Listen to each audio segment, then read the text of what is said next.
So, a lot of people likely know me for my most viewed video on my channel, the Jackbox Megapicker concept. And, well, it ended up coming true just a few months ago with the Jackbox Megapicker. But there's quite a few differences between my concept and what we actually got, so I thought it'd be fun to kind of compare and contrast and see which one was better. I know this is a bit unorthodox of an idea for my big return to my YouTube channel, but I mean, hey, I've been a big fan of Jackbox games for years now, they've been on my mind again lately, and I felt like this was a good way to commemorate my most viewed video on my channel. So, let's get into it. So when you first boot up the Megapicker, you'll be met with a decent looking title screen. It's really nice and actually kind of similar to my concept. A basic background with a bunch of different icons and memorabilia from all the different Jackbox games scattered around. The main difference here is that it actually seems to be randomized each time you open the app.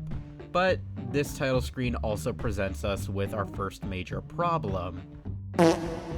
Why does it start off windowed? Not even maximized, just like this. Let's fix that real quick, give me a second. Another thing you'll notice right off the bat is there are no sound effects. Like, none at all. It's completely silent.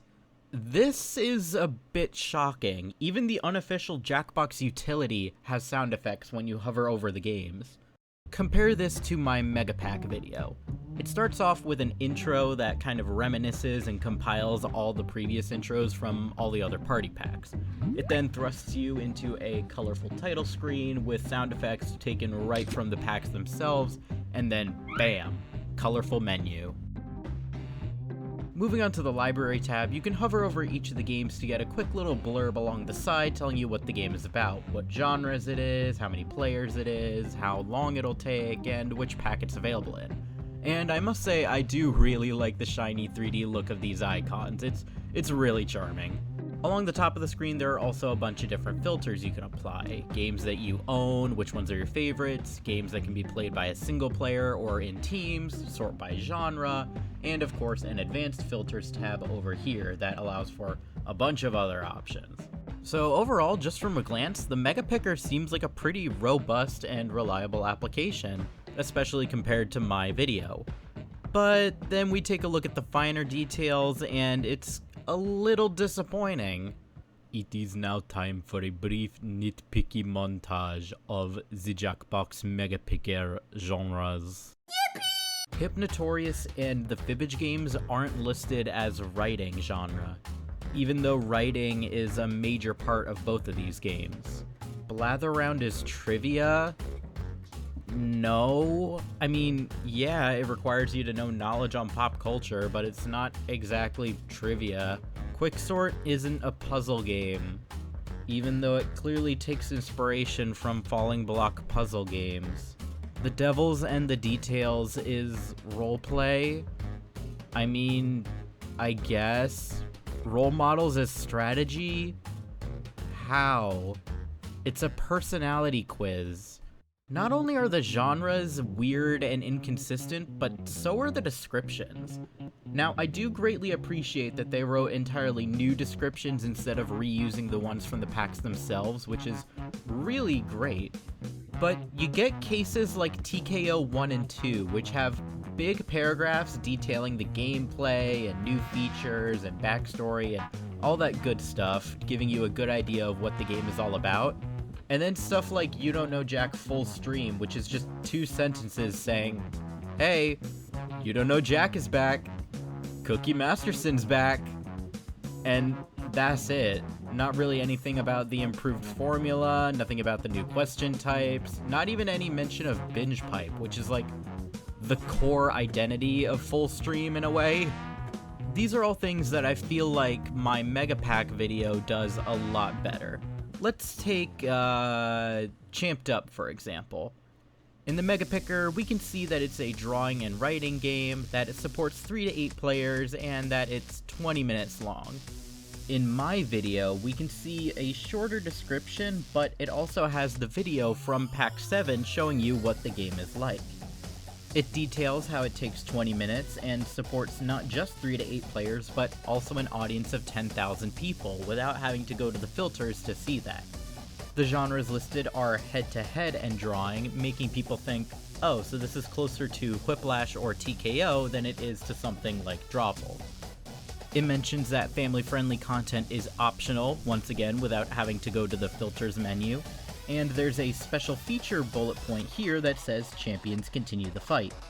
Now I'll admit that's just kind of vague and doesn't really explain what the hell that means, but I felt like it was still important to include, that if you play consecutive games with the same players, you can tag in champions from previous games, which is a really cool feature. I felt like including this special feature bullet point was a really good idea because it gives the sense that some of these games have extra content or special little features that might be intriguing to some people, like the extra streamer mode in the Pole Mine or the interactive tutorial in Push the Button. Now, I don't want to toot my own horn too much because looking back at this concept, there are a lot of problems with it. For one, scrolling through each of these games just to find the one that you want would take forever and be really obnoxious, especially without any filters or sorting. I actually did come up with a better concept that never ended up becoming a video, and I do quite like it, though it is very compact, I guess. Additionally, there's no search bar option, which is something that the Megapicker does include, and I think is a great option, especially in the future when we get more and more and more games and you'll have to scroll farther and farther. But I wanted to end this video off with one final glaring issue that kind of plagues the Megapicker for certain people, and that's actually launching the games. Whenever you launch a game, it opens up in a new window. I'm pretty sure when most people were thinking of a mega launcher for these games, it would be a purely all-in-one central hub for these games. You pick a game and you launch it right from that same application. Here though, it's two separate applications opened up, the Megapicker and the party pack that the game is included in. This means that more resources are being used up on your computer, even if it's not by much. And what if you're streaming these games to your friends on Discord? If you're doing a window share rather than a screen share, then you're gonna have to alt-tab over and change your settings, which is just kind of annoying. I know that really doesn't amount to much, and again, it's really nitpicky like a lot of the other stuff that I've mentioned in this video, but I'm sure a lot of people didn't really have this in mind when they were hoping for a mega launcher, you know? So, to conclude, is the Jackbox Megapicker bad? No, not by a long shot. I think it's a great, serviceable application with plenty of options and filters and search functionality to help you find the game that you want. But it's not perfect. There are still plenty of inconveniences that are done better by the party packs themselves, and there's just a lack of character and fun that you would expect from a Jackbox product. My Megapack video isn't perfect by any means either, but I'd argue it has a lot more character than the current Megapicker. If we combined these together, then it would create the absolute perfect application, but as it is right now, they're both just kind of two halves of a puzzle. And it's kind of hard to complain about either of them when one of them is a free application that's technically still in beta, and the other one is a concept video made by a young adult in his spare time. So, yeah, that's about all I really have to say. Now, if you'll excuse me, I'm in a huge Jackbox mood right now. And the Jackbox Naughty Pack actually released recently, so let me go give that a look. Oh boy.